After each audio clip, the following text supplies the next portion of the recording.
السلام عليكم ورحمة الله وبركاته. خليني أسألك سؤال. لو قلتلك إن في لغة برمجة بتستخدم في الذكاء الاصطناعي وتطوير الألعاب وتطوير المواقع وحتى تحليل البيانات في أكبر شركات العالم وكمان في السايبر سيكيورتي، سهلة وبسيطة ومناسبة للمبتدئين، والأهم هتقولي إيه هي اللغة دي؟ هقولك هي لغة بايثون. طيب ليه بقى بنتعلم بايثون؟ خليني أقولك من غير تجميل كده. بايثون سهلة بس مش ضعيفة. بايثون معمولة علشان الإنسان يفهمها مش الكمبيوتر بس. بص كده معايا، لو كتبنا هنا برنت، كتبنا هيلو مثلا،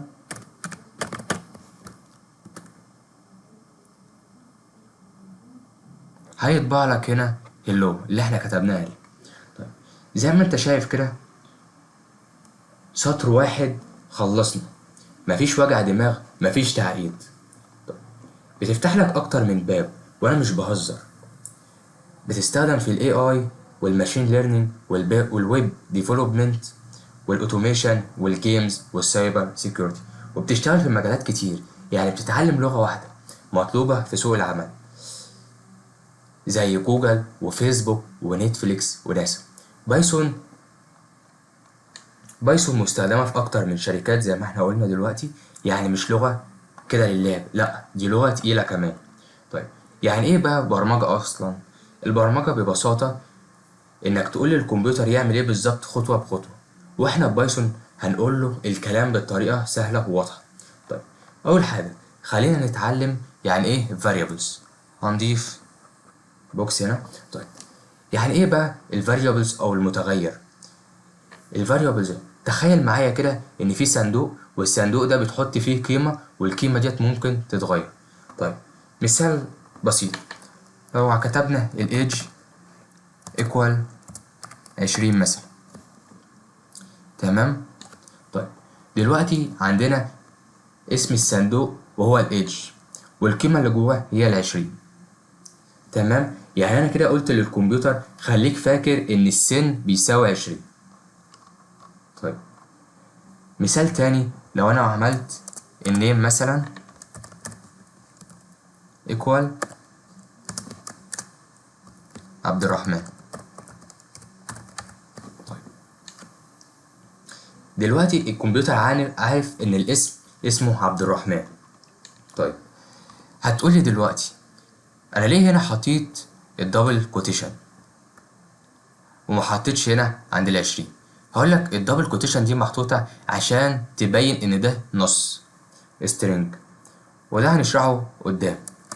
طيب عايزين بقى نطبعهم، هنكتب print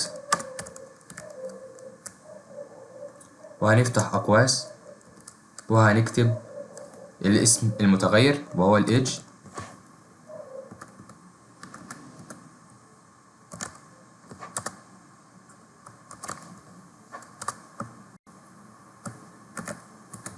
وهنضيف المتغير التاني وهو النيم.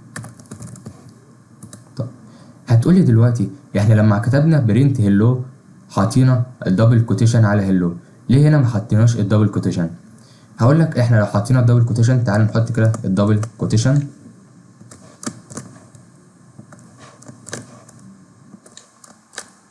طيب احنا كده حطينا الدبل كوتيشن، ولو ضغطنا رن زي ما انت شايف كده طبع لي ايدج ونيم. طب انا مش عايز اطبع ايدج ونيم، لا انا عايز اطبع الحاجات اللي متخزنه جوه المتغير دي. بنعمل ايه؟ فبنشيل الدبل كوتيشن ونحط اسم المتغير بس، تمام. زي ما انت شايف كده طبع لي اللي جوه المتغير.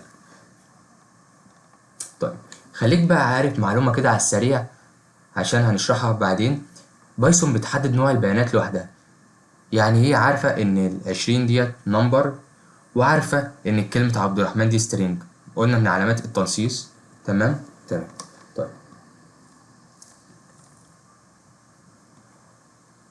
دلوقتي أنا ممكن أعمل حركة لذيذة كده.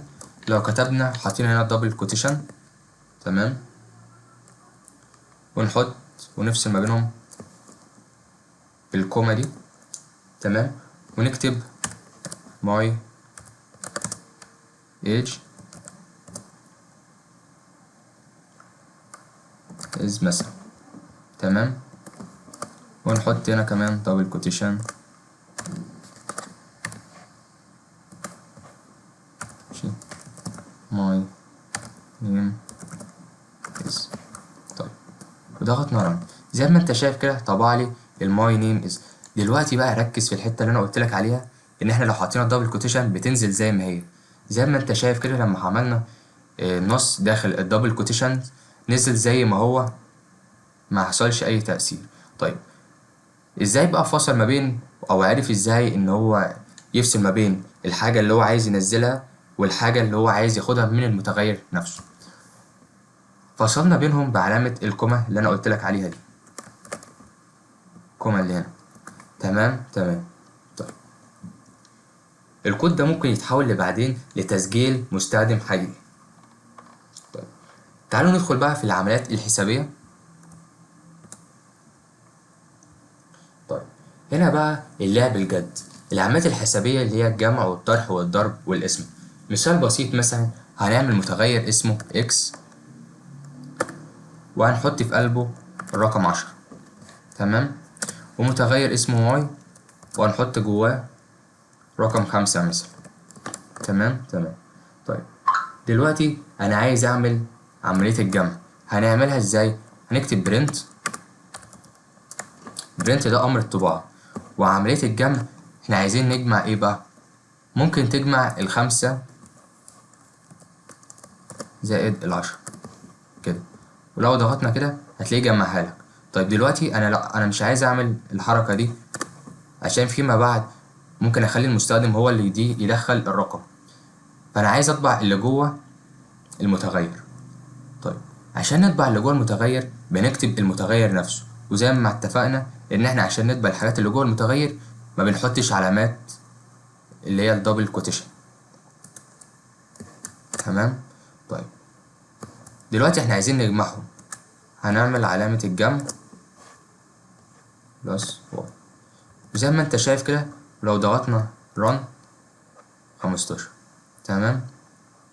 طيب عندنا عايزين نعمل عملية الطرح كمان، خلونا ناخد ده كده كوبي، جمع طرح الضرب والاسم، تمام. عندنا علامة الضرب اللي هي الستار، والقسمة اللي هي السلاش أو باك سلاش اللي هي السلاش. طيب تعالوا كده نضغط ران ونشوف، زي ما انت شايف كده عملية الجمع وعملية الطرح وعملية الضرب وعملية القسم. طيب مثال واقعي أكتر بقى، ومثال بسيط كده، عايزين نعمل مثلا نكتب متغير اسمه salary equal 3000 مثلا، ونحط متغير اسمه بونص equal 500 مثلا، تمام تمام. دلوقتي عندنا التوتال، نحط متغير اسمه توتال equal salary بلس بونص،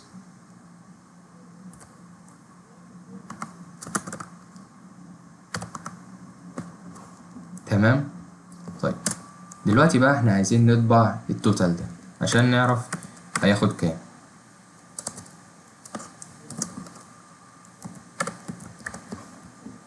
طيب كده احنا عملنا ايه؟ عملنا متغير اسمه salary وحطينا فيه المرتب اللي هو 3000، وبونص اللي هو الحافز حطينا فيه 500. طيب وعملنا متغير جديد وجمعنا فيهم الرقمين دول اللي هو السالري والبونص. طيب دلوقتي احنا لما نيجي نطبع هنطبع المتغير اللي هو التوتال، تمام. تعالوا نجرب كده، زي ما انت شايف كده التوتال 3500. طيب في بقى عمليات متقدمة شوية اللي هي القسمة من غير كسر أو باقي القسمة، دي بتستخدم فين؟ في حساب الوقت وتقسيم المهام والألعاب. طيب تعالوا كده نشوفها بتبقى عاملة ازاي. نكتب برنت وليكن مثلا 10 3. تمام. طيب فديت القسمة بدون كسر. تعالوا نشوف كده زي ما انت شايف كده طبع لي 3. طيب انا لو قسمت بس عادي طلع لي 3 والكسور بتاعته. طيب تمام. تمام. في بقى باقي القسمة تكتب برنت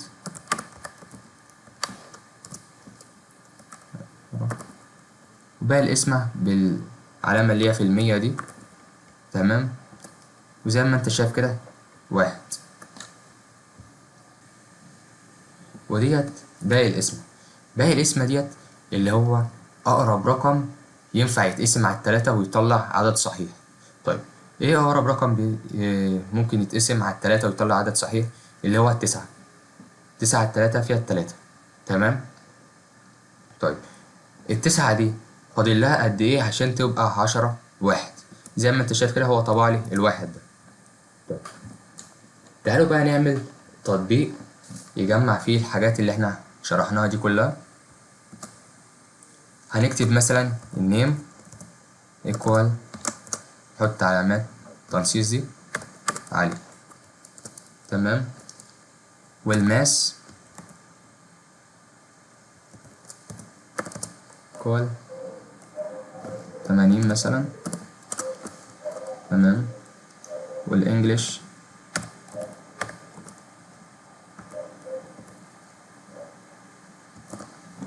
equal 70.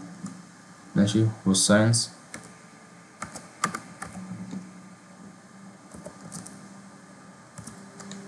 equal 90. طيب عايزين نعمل التوتال، تغير اسمه توتال equal، هنجمع فيهم الماس بلس انجليش بلس ساينس.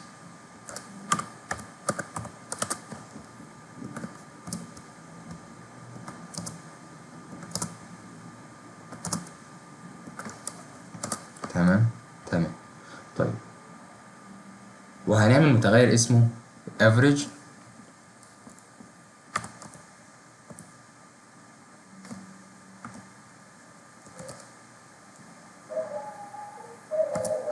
equal total على ال3. تمام. تمام. كده عايزين نطبع بقى ان الاسم ونطبع التوتال اللي هو مجموع العلامات هنجمعهم ونعمل طباعة للافريج. طيب هنعملها ازاي؟ نكتب برنت نكتب student 2 ديت الحاجة اللي احنا قلنا عليها هتنزل زي ما هي. تمام. وهنعمل الفاصلة ما بينهم بالكوما وهنكتب المتغير اللي اسمه توتال او متغير اللي اسمه نيم. تمام. بعد كده برنت تاني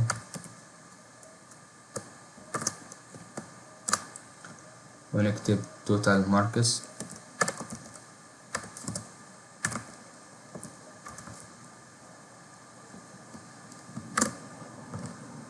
ونكتب المتغير اللي اسمه توتال. تمام. نكتب برنت اخر حاجة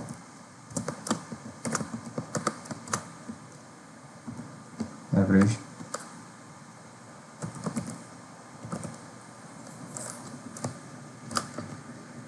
ونضيف متغير average. طيب تعالوا كده نشغل البرنامج. زي ما انت شايف كده طبع لي الستودنت اللي اسمه علي والتوتال ماركس 240 والافريج 8 اللي هو مجموعهم عددته. طيب كده انت استخدمت متغيرات وعمليات حسابية وطباعة يعني كتبت برنامج حي. لو وصلت لحد هنا انت بدأت تفكر كمبرمج، احب اقولك الفيديو الجاي هنتعلم ازاي نخلي البرنامج يتكلم مع المستخدم ونستخدم الانبوت ونبني برنامج تفاعلي بجد. لو حابب السلسلة دي تكمل اعمل لايك واشتراك وسيب لي كومنت تقولي عايز تتعلم بايثون ليه.